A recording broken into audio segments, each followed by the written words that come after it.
nyo ang pera ng taong bayan. Hindi po batas ang pinag-uusapan. Wala ho tayong pakialam sa batas.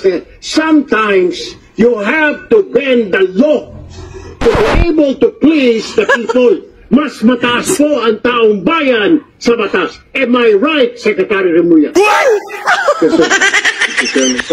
I believe Senator Robin Hood Padilla would like to also make a quick manifestation, Mr. President. Senator Padilla is recognized. Maraming salamat po, Ginoong Pangulo at sa ating pinunong mayorya. Ginoong Tagapangulo, mga kasamahan, nais ko lamang pong magpahayag ng saloobin hinggil po sa ilang mga pahayag sa pagdinig ng Blue Ribbon Committee kaninang umaga. Nalubhang nakakabahala po. Na tila nagpaparating na maari nating isang tabi ang umiiral na batas upang magbigay daan sa ikasisiya ng taong bayan. Bagamat lubos ko pong nauunawaan ang pangingibabaw ng kalooban ng taong bayan, meron po tayong mga demokratikong mekanismo upang isakatuparan ito. Isipin natin ang posibleng maging epekto nito sa ating mga komunidad, lalo na po sa mga lugar na matagal na pong pinagsisikapan itaguyod ang kapayapaan at kaayusan. Halimbawa na lang po sa Mindanao, patuloy po tayo na nagpapaalala sa ating mga kababayan doon na sumunod sa batas, na ang batas ay para sa lahat. Ang batas ay hindi hadlang sa kalayaan. Ito ang saligan ng isang sibilisado at maayos na lipunan. Ito ang nagbibigay sa atin ng proteksyon, nagtatakda ng ating mga karapatan, at ang nagpapanatili ng kapayapaan. Bilang mga mambabatas, tayo po ang dapat na unang tagapagtanggol ng batas, hindi ang unang lilihis. Hindi din natin dapat ipagsapalaran ang tiwala ng mamamayan sa ating mga institusyon at makibahagi sa pagpapalabo sa hangganan na tama at maling gawi sa tuwing may matinding suliranin na sumusubok sa ating diwa bilang isang nasyon. Kaya buong puso po akong nakikiusap, nananawagan sa mga opisyal ng pamahalaan at sa mga kasama po sa kapulungang ito. Hindi po pare-pareho ang sitwasyon natin. Hindi po pareho ang Luzon, sa Visayas, sa Mindanao. Meron po mga katulad natin na umiikot sa mga liblib na lugar at nagpapakilala po ng batas na dapat sundin. Napakalulungkot po kung ganito ang ating pagbibitaw ng mga salita na we can bend the law.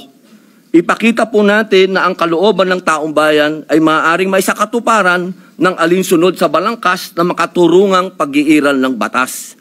Yun lamang po. Maraming salamat po. Thank you, Senator Padilla. Senator Erwin Tulfo is recognized. Mr. President, the distinguished colleagues, just want to make a point of manifestation. I was the one who said this morning that sometimes we have to bend law. We don't have to. The point is, there's a Latin word that says, vox populi, vox Dei. The voice of the people is the voice of God. Now let me ask you, Mr. President, is our law higher than the voice of God? Is our law higher than the voice of the people? Mr. President, the law is supposed to protect the people. What we are asking, Mr. President, is the return of the value of good faith. I understand, Mr. President, what the gentleman from Pampanga this morning was saying, that it is not a requisite to return the money na kinuha po ng mga kontraktor, ng mga kumita po sa flood control project, Mr. President. Tama po yun, hindi po. At meron pong prosesong sinusunod tayo na kailangan sundin. Pag gumulong na yung batas, hayaan ng korte ang magsabi, Mr. President, tens of thousands of people went out last Sunday. Narinig ko po, hindi ko po alam kung yung mga kasama natin narinig. Narinig ko po yung sigaw ng taong bayan. Ibalik ang pera namin. Malinaw po. And I was asked by a reporter, by an interview, your comment. I said the message is loud and clear, Mr. President. Ayusin natin sa gobyerno ang ating mga trabaho. Iwasan po mahulog sa korupsyon.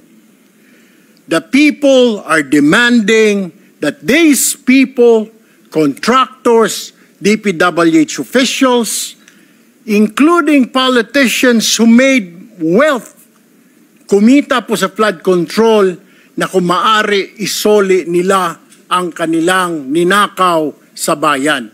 And I think that is the right thing to do.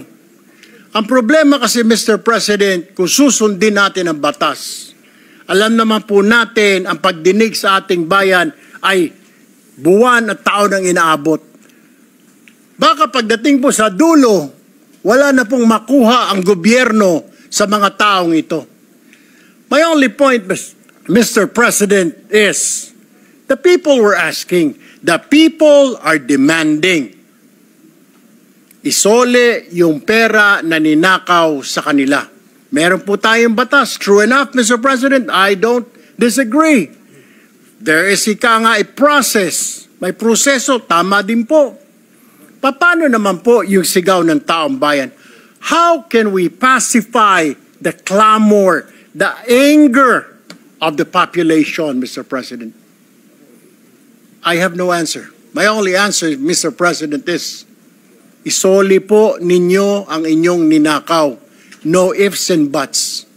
Ang sinasabi lang po ng DOJ, kakausapin po nila ang mga taong ito. Kung pwede, isoli. Wala naman po sinabi ang DOJ.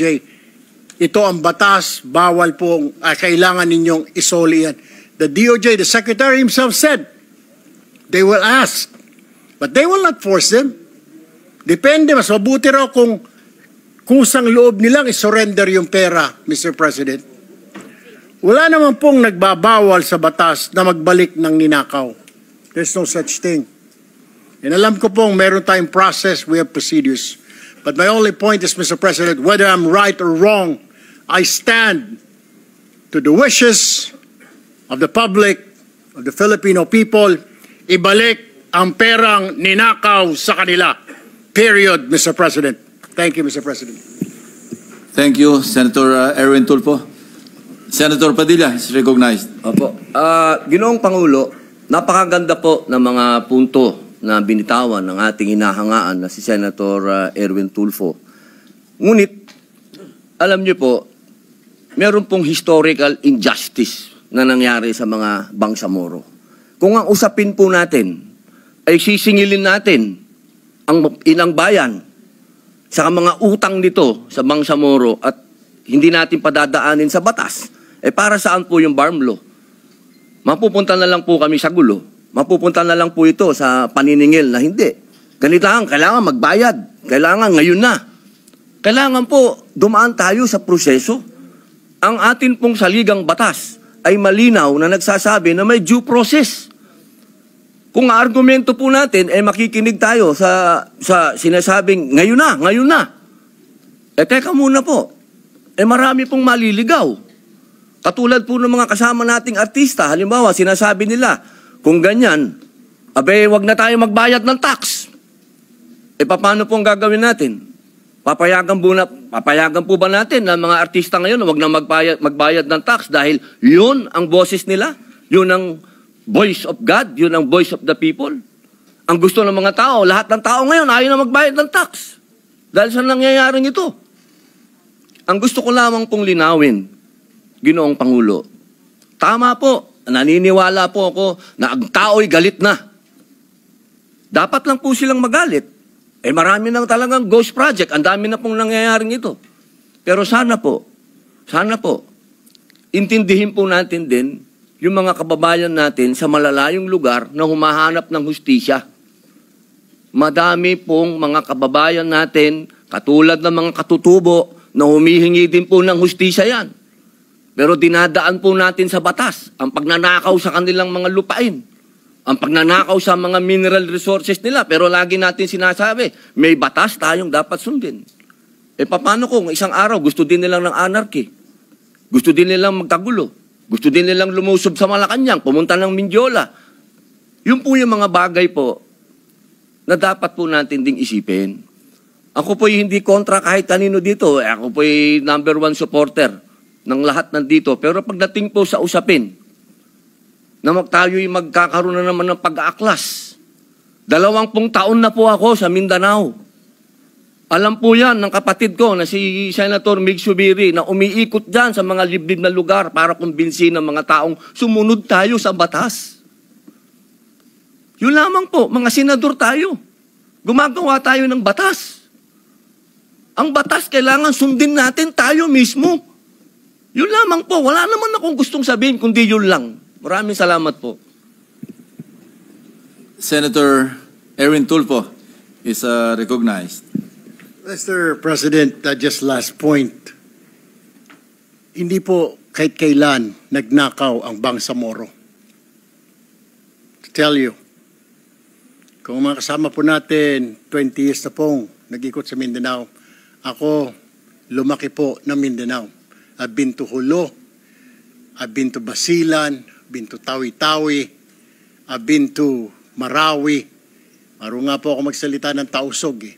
But anyway, ang sinasabi ko lamang po, wala pong ninakaw, kaya iba po yun eh. Parang you're comparing apples to oranges. Yung Bangsamoro po, hindi po nagnakaw, kaya yung sinasabi na kailangan kasuhan or something, hindi po eh. Ang sinasabi ko lang po, ito'y malinaw, na yung sinisigaw po ng mga kababayan natin ni Sole. And that's my own opinion, Mr. President. We have to return it. Kusa po, kung gusto po, kung sincero silang maging state witness, gusto po nilang mapasok sa Department of Justice, then siguro po, in good faith, Mr. President, isoli po nila yung mga nakuha po nila. That is all, Mr. President. I have no further statements. Thank you, Mr. President. Thank you, Senator Erwin Tulfo.